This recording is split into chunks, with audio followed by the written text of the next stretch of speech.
Petra اردن کا تاریخی عجوبہ۔ اردن کا یہ تاریخی عجوبہ پہاڑوں کو کاٹ کر کی جانے والی تعمیرات کے حوالے سے بہت شہرت رکھتا ہے۔ پہاڑوں کے رنگ میں کیموفلاج ہو جانے کے باعث یہ تاریخی شہر مغربی دنیا کی نظروں سے 1812 تک اوجھل رہا۔ کہا جاتا ہے کہ یہ شہر ممکنہ طور پر 5ویں قبل از مسیح میں تعمیر کیا گیا تھا۔ آج یہ اپنی پرہیبیت عمارات کے باعث سیاحوں کی توجہ کا مرکز ہے اور اسے عالمی ثقافتی ورثے میں شامل کیا گیا ہے۔ پیٹرا دراصل نبطی قوم کا دارالحکومت تھا۔ قوم سمود سے شروع ہونے والا چٹانوں کو تراشنے کا آرٹ نبطیوں کے دور میں کافی ترقی کر گیا تھا۔ نبطی ایک تعلیم یافتہ قوم تھی، لیکن عجیب بات یہ ہے کہ ان کا اپنا لکھا ہوا کوئی بھی تحریری ریکارڈ موجود نہیں۔ ان کی تاریخ کے بارے میں زیادہ تر ریکارڈ ان کی معاصر اقوام سے ہی ملتا ہے۔ قدیم یہودی مورخ جوزف کے مطابق نبطی سیدنا اسماعیل علیہ السلام کی اولاد میں سے تھے۔ یہ لوگ شمالی عرب میں آباد ہوئے۔ اس دور میں دوسری قومیں اپنی فوج کے بل پر سلطنتیں قائم کیا کرتی تھیں۔ نبطیوں نے اس کے بالکل برعکس تجارتی بنیادوں پر اپنی سلطنت قائم کی۔ انہوں نے تجارت کو اتنا فروغ دیا کہ ایک وسیع و عریض سلطنت کی بنیاد رکھی، جو موجودہ دور کے اردن سے لے کر سعودی عرب کے مشرق اور عراق کے جنوبی حصے سے ہوتی ہوئی خضر موت اور یمن تک پھیلی ہوئی تھی۔ سیدنا یوسف علیہ السلام کو جو قافلہ اپنے ساتھ مصر لے کر گیا تھا، اس کے بارے میں بھی یہی مشہور ہے کہ وہ نبطیوں کا ایک قافلہ تھا۔ بائبل نے بھی اسے بنی اسماعیل کا قافلہ قرار دیا ہے۔ نبطیوں کا عروج اس زمانے میں ہوا جب سکندر اعظم یونانی سلطنت کی بنیاد رکھ رہا تھا۔ نبطیوں کی سب سے بڑی طاقت علم تھی۔ ان کے ایڈونچر پسندوں نے بہت سے بری اور بحری راستوں کا کھوج لگا کر انہیں تجارت میں استعمال کرنا شروع کر دیا تھا۔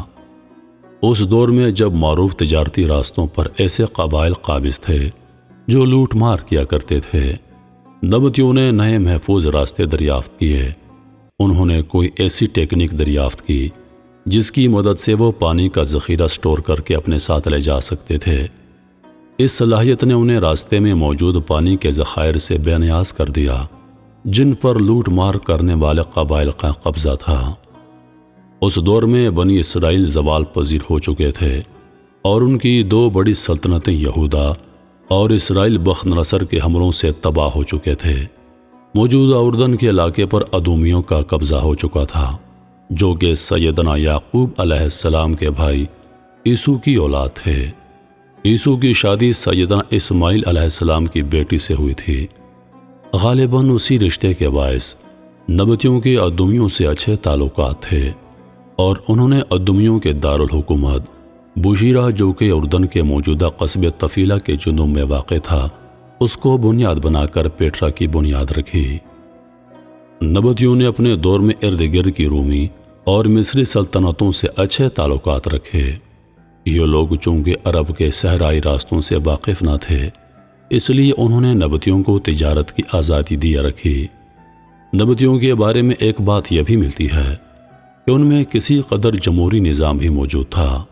ان کی دعوتوں میں بادشاہ اپنا کھانا خود اٹھا کر لاتا اور اپنی باری پر دوسروں کی خدمت بھی کیا کرتا۔ پیٹرا کے علاوہ یہ لوگ مدائن صالح اور دیگر مقامات پر بھی آباد رہے۔ شروع میں یہ لوگ سیدنا اسماعیل علیہ السلام کی اولاد ہونے کے ناطے ابراہیم علیہ السلام کے مذہب یعنی دین توحید پر کاربند رہے، لیکن وقت کے ساتھ ساتھ دوسری قوموں کے زیر اثر ان میں بھی شرک کا غلبہ ہوا۔ پیٹرا سے ملنے والے مجسموں سے یہ معلوم ہوتا ہے کہ یہ لوگ بھی بت پرستی میں مبتلا ہو گئے تھے۔ 5ویں صدی قبل از مسیح سے لے کر 3ری صدی عیسوی تک تقریباً 800 سال تک نبطیوں کی حکومت اس علاقے پر قائم رہی۔ دوسری طرف عیسیٰ علیہ السلام کے بعد آپ کے پیروکار توحید دعوت کو پھیلانے میں مشغول رہے۔ 4 صدی کے شروع میں رومی بادشاہ قسطنطین نے عیسائیت قبول کر کے اسے سرکاری مذہب قرار دیا۔ اس کے بعد اہل کلیسا دنیا سے شرک اور مشرکین کو مٹانے کا عزم لے کر نکل کھڑے ہوئے۔ اسی مہم کے دوران انہوں نے پیٹرا پر بھی حملہ کیا اور نبطیوں کی اینٹ سے اینٹ بجا دی۔ اس کے بعد سے لے کر آج تک نبطی بکھری حالت میں بعض عرب ممالک میں موجود ہیں۔ صحیح بخاری کی بعض احادیث میں نبطیوں کا ذکر ملتا ہے۔ یہ لوگ عہد رسالت میں بھی شام اور اردن سے اناج اور سبزیاں لے کر مدینہ آیا کرتے۔ جب مسلم افواج نے اردن، مصر اور فلسطین فتح کیے تو ان کی اکثریت نے بھی اسلام قبول کر لیا، اور اب یہ اردن کے عرب بدوؤں کی شکل میں دنیا میں موجود ہیں۔ محترم ناظرین، نبطیوں کے عروج و زوال سے یہی سبق ملتا ہے کہ اس دنیا میں کسی چیز کو دوام حاصل نہیں۔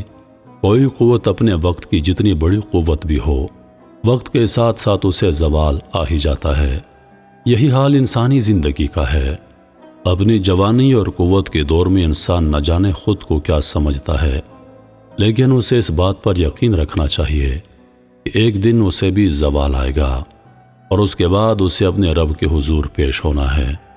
دنیا کے یہ عروج و زوال دونوں ہی انسان کے لیے امتحان کی حیثیت رکھتے ہیں۔ ہر شخص اور ہر قوم کو اس کے کیے کا پھل مل کر رہے گا۔